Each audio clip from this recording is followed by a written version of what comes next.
Halo nakama, selamat datang di channel Anime OP. Yuk, sebelum masuk ke pembahasannya, jangan lupa like video ini ya bosku. Like dari kalian akan menambah semangat Mimin untuk terus memberikan informasi terbaru mengenai One Piece pada nakama semua. Nah, melanjutkan cerita yang terjadi pada chapter sebelumnya. Cerita pada chapter kali ini akan diawali dengan memperlihatkan keadaan di sekolah Warus, tempat di mana Jaguar di Soul, Robin, Chopper, Ange, dan kepala sekolah Kiba berada. Yap, di momen ini setelah mereka menyaksikan monster-monster yang tiba-tiba muncul dari dalam hutan Elbaf, mereka semua pun penasaran bagaimana bisa monster-monster mengerikan seperti itu muncul dari hutan Elbaf. Tepat di momen ini juga, Jaguar di Soul lalu mengatakan, sepertinya ada seseorang yang telah menyusup masuk ke Pulau Elbaf. Mendengar hal tersebut, Robin pun lalu terkejut dan mengatakan, apakah mungkin itu adalah pihak pemerintah dunia? Karena sebelumnya saat berada di Pulau Egghead, Robin juga telah melihat bagaimana mengerikannya wujud perubahan yang dimiliki oleh para Gorosei, di mana perubahan wujud Gorosei tersebut sangat mirip dengan monster-monster itu.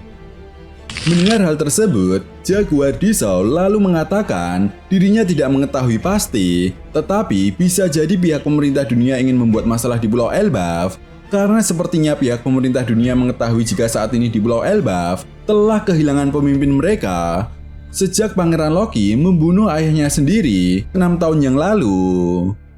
Soul juga menegaskan jika dulunya Raja Harald memang pernah berhubungan dengan pemerintah dunia karena Raja Harald ingin membawa perubahan bagi negeri Elbaf dengan cara membuka negeri Elbaf dan membangun kerjasama perdagangan antara kerajaan-kerajaan yang ada di dunia One Piece. Soul juga menjelaskan jika kerjasama tersebut harus diawasi langsung oleh pihak pemerintah dunia, di mana artinya negeri Elbaf harus berafiliasi dengan pemerintah dunia. Maka dari itu, Pangeran Loki yang tidak setuju negeri Elbaf berada di bawah pengawasan pemerintah dunia pun menentang keras keinginan ayahnya tersebut.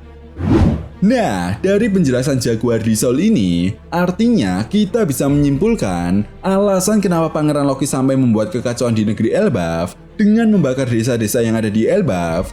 Kemungkinan besar Pangeran Loki mengetahui bahwa di dalamnya ada yang pro dengan Raja Harald, di mana Pangeran Loki menganggap hal tersebut sebagai sebuah pengkhianatan.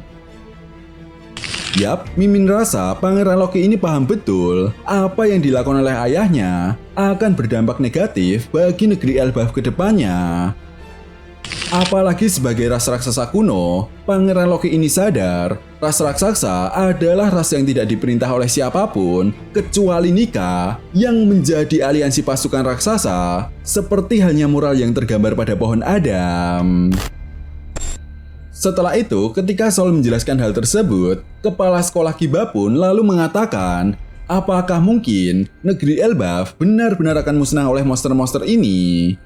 Dan dalam sebuah halaman ganda yang sangat epik, kepala sekolah Kiba lalu mengatakan, bersiaplah untuk menghadapi monster-monster sialan itu. Nah, di momen ini kita bisa melihat monster-monster tersebut yang menyerang kelompok dari Robin dan menghancurkan beberapa bangunan sekolah Warus. Bahkan monster-monster ini pun mulai menangkapi anak-anak. Setelah itu, cerita lalu beralih dan membawa kita ke tempat Franky dan Ripley berada. Yap, ketika mereka berdua sedang mengeksplor pohon Adam, tiba-tiba Franky dan Ripley terkejut setelah merasakan guncangan akibat pukulan paru Ragnir milik Loki. Bukan hanya itu saja, Ripley pun semakin khawatir setelah mendengar suara bunyi tanduk yang menandakan ada ancaman di Pulau Elbaf. Franky pun lalu bertanya, apa yang barusan terjadi dan suara apa itu? Ripley lalu menjawab, sebaiknya kita kembali ke sekolah Warus. Sepertinya ada sesuatu hal yang buruk yang sedang terjadi. Setelah itu scene pun kemudian berganti dan membawa kita ke hutan Elbaf, tempat di mana para kesatria suci berada. Nah, setelah sebelumnya Gungo mengatakan kepada Summer jika Nika adalah hal yang paling dia takuti, Summer pun lalu menjawab, jadi salah satu monster itu mengingatkanmu pada sosok Nika ya. Gillingham pun lalu mengatakan, sepertinya kau terlalu berlebihan dalam menciptakan imajinasi anak-anak itu, Sommer. Nah, tentunya ini sangat menarik ya bosku. Akhirnya kita bisa melihat kemampuan dari Sommer yang mampu menciptakan atau mewujudkan imajinasi dari rasa ketakutan seseorang. Namun sayangnya belum diketahui pasti apa nama dari kekuatan buah iblis yang dimiliki oleh Sommer ini. Setelah itu, Gunko pun lalu mengatakan kepada Sommer dan Gillingham, ketika Samrock kembali nanti, mereka harus segera menyelesaikan misinya. Mendengar hal tersebut, Sommer lalu mengatakan, sepertinya menjadi pemimpin kesatria suci adalah hal yang menyebalkan. Gillingham lalu mengatakan, jika sebelumnya dia telah diperintahkan oleh Gorosei untuk mengajak Samrock kembali ke Holy Land, namun Gillingham belum mengetahui pasti misi apa yang akan diberikan oleh para Gorosei kepada kesatria suci. Nah, barulah setelah itu cerita lalu beralih dan membawa kita ke tanah suci Merijoa, lebih tepatnya di ruang otoritas Gorosei. Yap, di momen ini kita bisa melihat Samrock yang menemui Gorosei. Menariknya, adegan ini pun sama persis seperti pada chapter 906. Nah, di momen ini, akhirnya kita mengetahui alasan kenapa para Gorosei memerintahkan Samrock untuk kembali ke Holy Land. Ya, rupanya kali ini Kesatria Suci telah mendapatkan misi baru untuk menghabisi organisasi Revolutionary Army. Dan tepat di momen ini, Gorosei Mars selalu mengatakan Revolutionary Army benar-benar tidak bisa dimaafkan atas kekacauan yang telah mereka buat.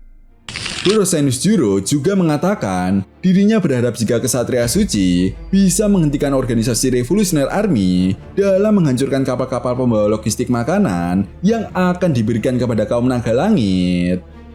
Gorosei Jupiter lalu menambahkan, meskipun pemimpin mereka belum turun tangan langsung, namun para Kesatria Suci harus berhati-hati menghadapi organisasi Revolutionary Army. Ya, menurut Jupiter, Dragon adalah orang yang memiliki salah satu kekuatan buah iblis dewa yang selama ini telah diincar oleh pihak pemerintah dunia. Di sisi lain, Gorosei Warkuri juga menjelaskan, keluarga Di memang selalu membuat masalah. Aku juga ragu jika Kesatria Suci bisa mengalahkan organisasi Revolutionary Army. Sebaiknya fokus utama Kesatria Suci untuk mengawal kapal-kapal logistik saja. Mendengar hal tersebut, Garling lalu mengatakan, sebaiknya kau tidak melebih-lebihkan orang itu. Aku rasa anakku Samrock dan para Kesatria Suci saja mampu untuk melenyapkan organisasi Revolutionary Army. Sambil memperlihatkan senyum jahatnya, Garling lalu mengatakan, aku akan bergerak bersama anakku untuk melenyapkan markas mereka. Samrock yang mendengar perkataan dari para Gorosei pun kemudian hanya tersenyum dan meminta maaf karena tidak bisa menjadikan Pangeran Loki menjadi bagian dari Kesatria Suci. Samrock juga menjelaskan dirinya akan mengusahakan Pulau Elbaf jatuh ke tangan pemerintah dunia. Itu sebabnya Samrock pun meminta izin beberapa jam terlebih dahulu untuk menyelesaikan misinya di Pulau Elbaf. Mendengar hal tersebut, para Gorosei pun kemudian mengiyakan permintaan Samrock. Nah, tentunya ini sangat menarik ya bosku. Akhirnya, Garling dan Samrock akan segera bergerak untuk menghadapi Revolutionary Army. Jelas Garling yang ikut turun tangan langsung menghadapi organisasi Revolutionary Army pun benar-benar harus diwaspadai oleh Dragon dan anggota yang lainnya. Setelah itu, di akhir chapter, cerita lalu beralih dan membawa kita kembali ke Pulau Elbaf, lebih tepatnya di dunia bawah Pulau Elbaf. Yap, setelah Pangeran Loki menggertak dan membuktikan kekuatannya di hadapan trio monster bajak laut Topis Rami dan bajak laut Hajrudin, tiba-tiba dengan sangat mengejutkan, Pangeran Loki berhasil menghancurkan borgol batu laut yang masih mengikat kakinya. Chapter pun kemudian ditutup dengan memperlihatkan Pangeran Loki yang berubah ke bentuk Zoannya.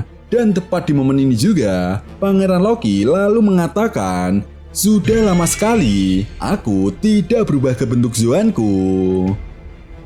Namun sayangnya bentuk Zoan dari Pangeran Loki ini belum diperlihatkan secara jelas karena masih dalam bentuk siluetnya saja. Tetapi apabila kita perhatikan lagi, siluet dari buah iblis Zoan Pangeran Loki ini mirip sekali dengan serigala Fenrir. Nah, itu tadi merupakan analisa apa yang akan terjadi pada manga One Piece chapter 1143. Jika kalian punya pendapat lain atau teori tentang pembahasan kali ini, silahkan tuliskan pendapat kalian di kolom komentar ya, bosku. Oke, sampai di sini dulu pembahasan kita kali ini, and see you next time.